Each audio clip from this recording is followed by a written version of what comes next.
Should you focus on Spotify streams or Beatport sales for your next release?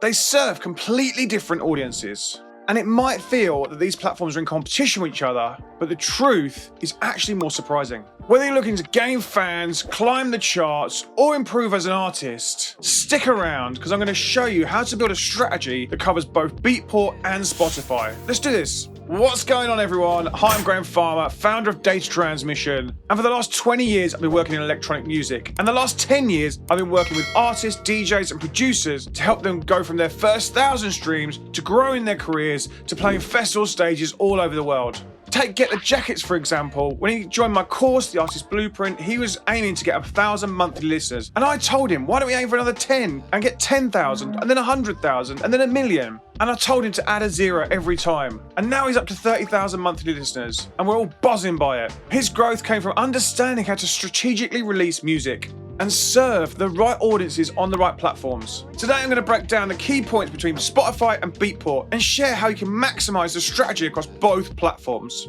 Point 1. Streams versus sales. Firstly, let's talk about the key differences between Spotify and Beatport. Essentially, streams versus sales. Understanding this foundation will help you build a successful release strategy. So, Spotify is all about streaming. It's where fans discover your music, build playlists, and stream your tracks globally. It's great for building a loyal fan base and getting your music in front of a global audience. And it can be the result of millions of people listening to your music. Beatport, on the other hand, is focused on sales. It's the platform where DJs buy tracks to play in their sets, making it closely timed with clubs and festivals and dance music live. Spotify and Beatport serve completely different audiences. Fans stream on Spotify while DJs buy on Beatport. But there is some crossover. Many DJs will discover music on Spotify and then go and buy it on Beatport. Likewise, a track that charts on Beatport will then start to stream well on Spotify because the fans are into it. These platforms actually complement each other. Spotify helps you grow a fan base while Beatport gets your music into DJ sets, which then helps the fans discover it on the floor. And together, they can amplify your reach. Point 2, release timing and collaboration. Okay, now you understand the differences between Beatport and Spotify, let's talk about how they're going to complement each other in a release strategy and how to get the most out of both platforms. Some artists worry that releasing it on Beatport and Spotify on the same day can actually split their strategy and split their focus. And this couldn't be more wrong. You need to be releasing on both Beatport and Spotify on the same day. Releasing on Beatport and Spotify on the same day builds momentum. Fans will stream it and share it, whilst DJs will download it and play it. These actions support the same goal, getting your music heard.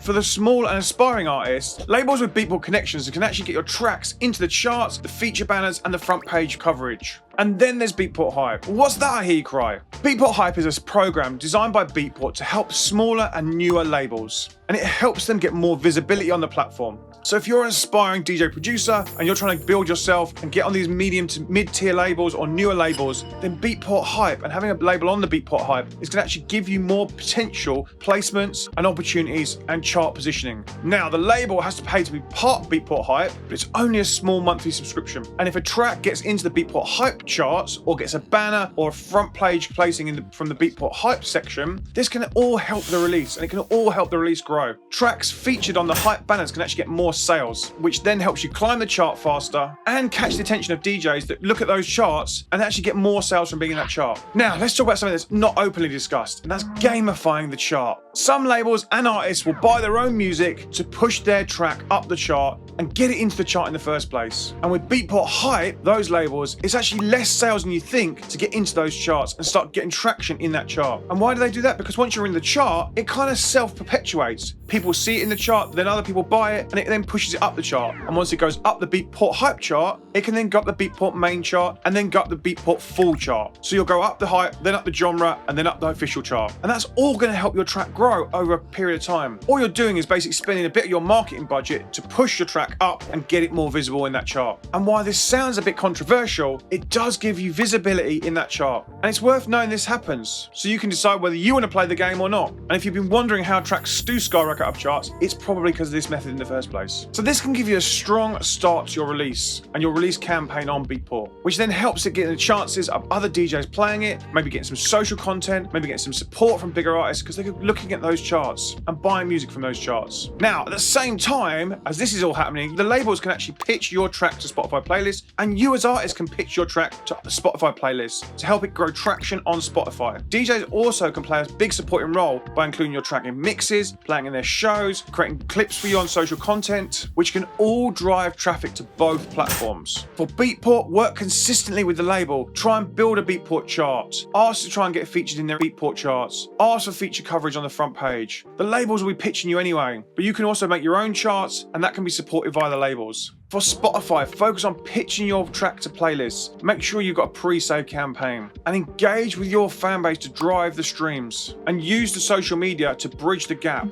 Promote your Beatport release to DJs and put your streams to fans, and ensure you're reaching both audiences at the same time. Number 3, picking the right label and splitting your strategy.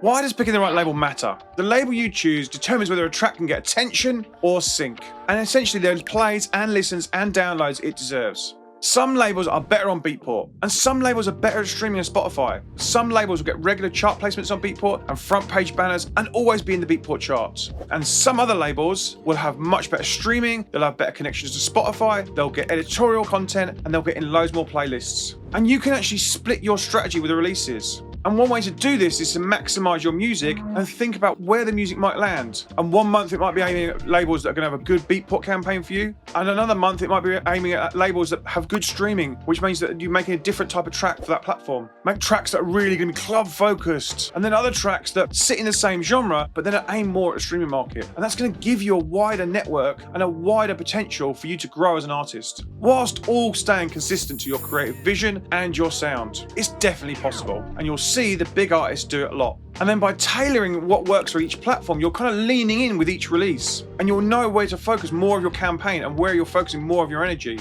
If it is a Beatport track, really push that chart placement, really drive up the chart and make all your content about people buying that track and DJs buying that track, and send it to loads of friends and DJs to get them supporting it. If it's about streaming, then it's about pushing it into many playlists and driving those streams up as quick as possible. So some key questions you should consider when you're choosing a label. Does the label regularly feature in a Beatport chart? Do they have access to Beatport hype and those features that you can leverage? Do they pitch the tracks to Spotify editorial? Does their audience match the music you're releasing? Why is it important to tailor the music you're making and the music you're putting out? Spotify goals and sales goals are completely different and have completely different audiences. And a track might perform well in the club but not resonate well on streaming, or vice versa.